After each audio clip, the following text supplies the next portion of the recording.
Të mirëpres zotin kryeministër Edi Rama. Distinguished hosts and members of the business community, friends, allow me first to thank the organizers for bringing together again this high caliber platform of ideas, encounters and hopefully investments.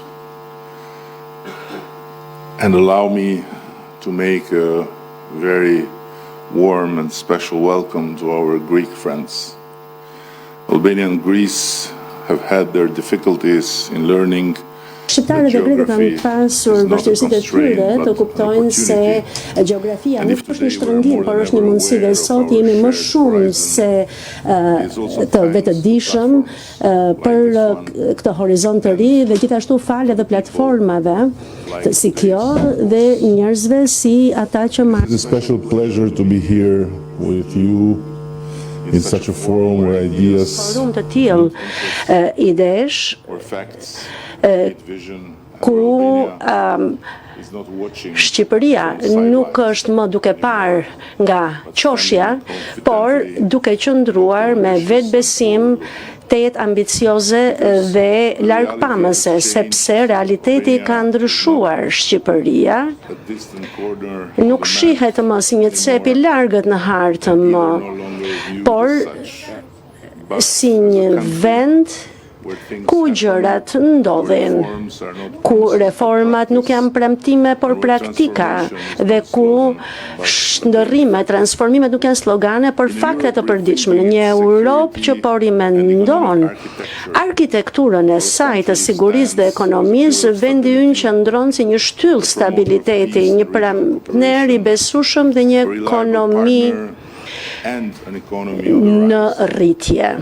Ne kemi hapur të gjithë kapitujt e negociatave me BE-n në një kohë rekord, e kemi dyfishuar buxhetin ton, GDP-n ton, ndërkohë që deficiti ynë është në nivelet më të ulura të mundshme. Gjithashtu kemi edhe një sektor në rritje të turizmit, gjithashtu kemi edhe një sektor I cili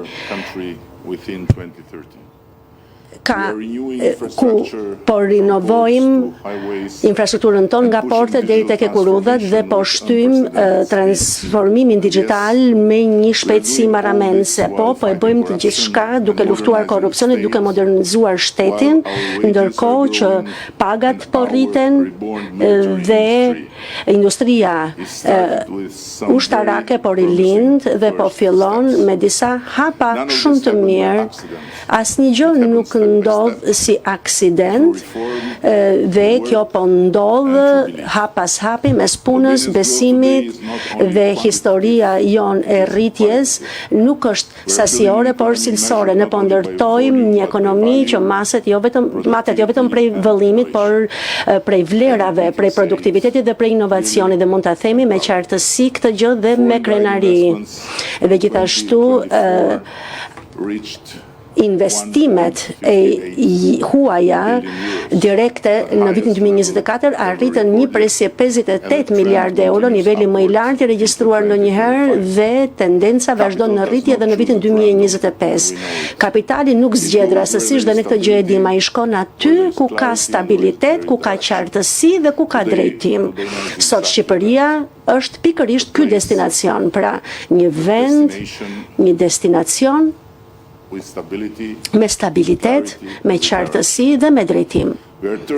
Ne po e kthejmë vendin ton në një korridor zhvillimi nga veriu në jug. Aeroporte dhe porte të reja po ngrihen, parqet energjetike po zgjerohen, zona turistike dhe zonat industriale po marrin formë. Porti I ri I Durrësit do të bëhet një prej hubeve më të rëndësishme në mes dhe një port e re që e lidh Shqipërinë me Evropën dhe me Ballkanin, dhe Evropën me Ballkanin. Shqipëria ka një rritje që nuk vjen prej sloganeve, por prej reformave. Ne kemi krijuar një prej regjimeve të taksave më të mira për të me 0% taks fitimi për bizneset e vogla deri në vitin 2029. Dhe ky është një mesazh i qartë për shumë sipërmarrës që të rrisin dhe të mundësojnë punët. Shteti është partneri juaj dhe jo barra juaj. Pra, revolucioni digital ka ndryshuar mënyrën se si qeverisim dhe mënyrën se si po operon biznesi dhe shumë shpejt ne do të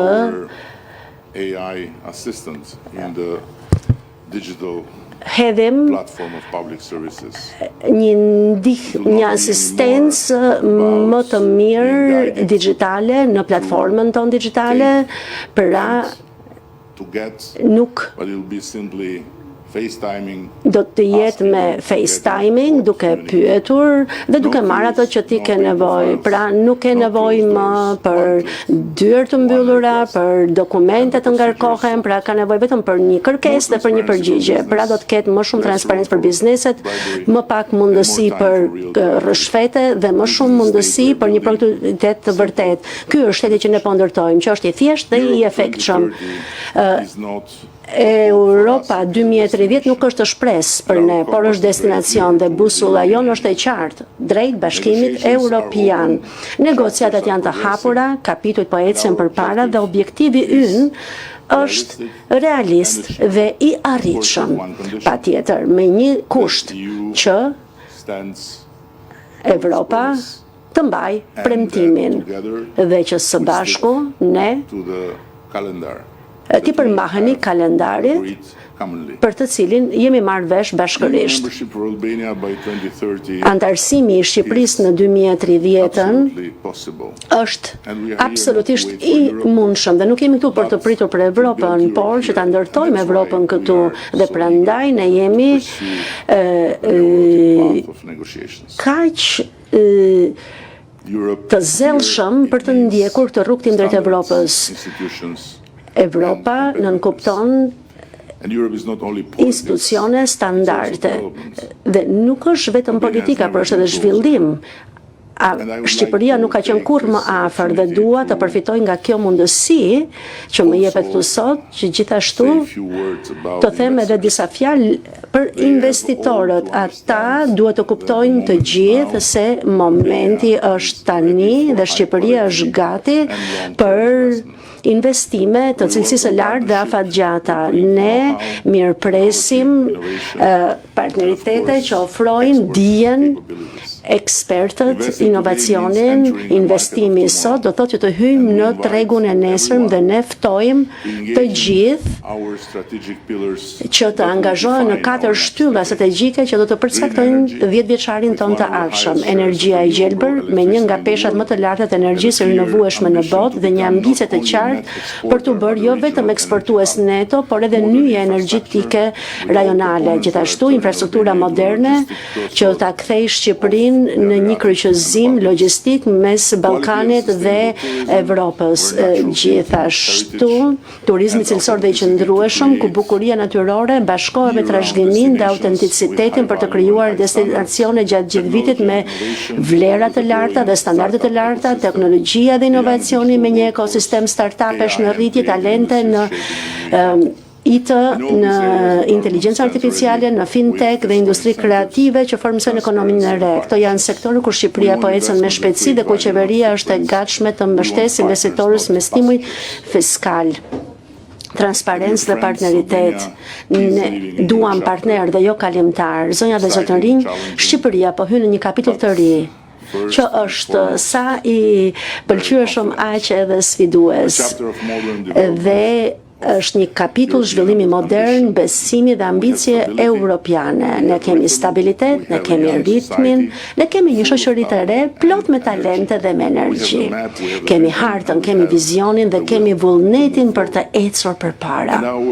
Dhe ftesa jonë është shumë e thjeshtë. in the Albania that is rising. Besoni te kjo Shqipëri që po ngrihet, investoni në këtë Shqipëri që po transformohet, bëni pjesë e historisë së suksesit që ne po ndërtojmë përpara se të jetë vonë. Dhe Shqipëria nuk është shumë e madhe, kështu që vraponi e nxitoni përpara se hapësirat të mbyllen. E ardhmja nuk është diçka që ne e presim, por e ardhmja është diçka që ne ndërtojmë për çdo ditë. Dhe ne ndërtojmë atë së bashku. Pra sërish, unë shpresoj që ju mund ta kuptoni se sa seriozisht e kam marrë këtë ftesë që të vi këtu edhe me një fjalim të shkruar, plotësisht të shkruar, dhe sa seriozisht e mora kohën tuaj duke u siguruar që fjalimi im të mos jetë aq i gjatë sa zakonisht. Prandaj, sërish, unë falenderoj organizatorët dhe të gjithë ju që jeni mbledhur këtu dhe unë dëshiroj ta përmbyll aty ku e nisa me mikun tim Simeonin, të cilit unë dëshiroj që ti tregoj një truk. Ai më tha se ne duam që të bëhemi më të mëdhenj vitin e ardhshëm dhe unë dua që ta dëgjoni të gjithë ju këtë gjë. Dhe nëse nuk ndodh është faji tim, nuk është i imi. Mr. Prime Minister, I accept the challenge. Ministër, e pranoj sfidën. And I promise Dhe ju premtoj se ne do ta bëjmë të konferencë, a major regional event. një event më të madh rajonal. I will speak with your office. Do të flas me zyrën tuaj, me Ministrinë e Ekonomisë, atë të punëve të jashtme, dhe unë do të bëj çdo përpjekje që të kemi dhe këtë forum ekonomik në Tiranë si një event shumë të madh këtu në Ballkan. Fjalimi juaj ishte shumë i rëndësishëm, tu kemi një rritje në Shqipëri që ka ardhur prej punës madhe që ka bërë Shqipëria, përpjekjeve të mëdha. Shqipëria përfaqëson mundësi shumë të mëdha investimi dhe qëllimi ynë është të sjellim investime të huaja sa më të mëdha këtu, dhe niveli juaj i lartë i punës e ka treguar angazhimin tuaj dhe puna juaj drejt Europës 2030 është shumë i vërtet, dhe ne mezi po presim që Shqipëria të bëhet një antar me të drejtat të plota në BE. Ne e dim që Shqipëria është një vend evropian, por ne kemi nevojë për ju edhe në BE dhe ju falenderoj sinqerisht nga zemra për ardhjen tuaj këtu dhe fjalimin juaj vendos tonin për diskutimet tona të ardhshme në këto 8-9 orë diskutimi, dhe ne do të mundohemi ta bëjmë këtë event edhe më të madh. Zonja dhe zotërinj, ju falenderoj për vëmendjen tuaj. Zoti kryeministër ka një agjendë shumë të zënë, ne t'i japim atij një duartërokitje dhe falenderojmë për pjesëmarrjen.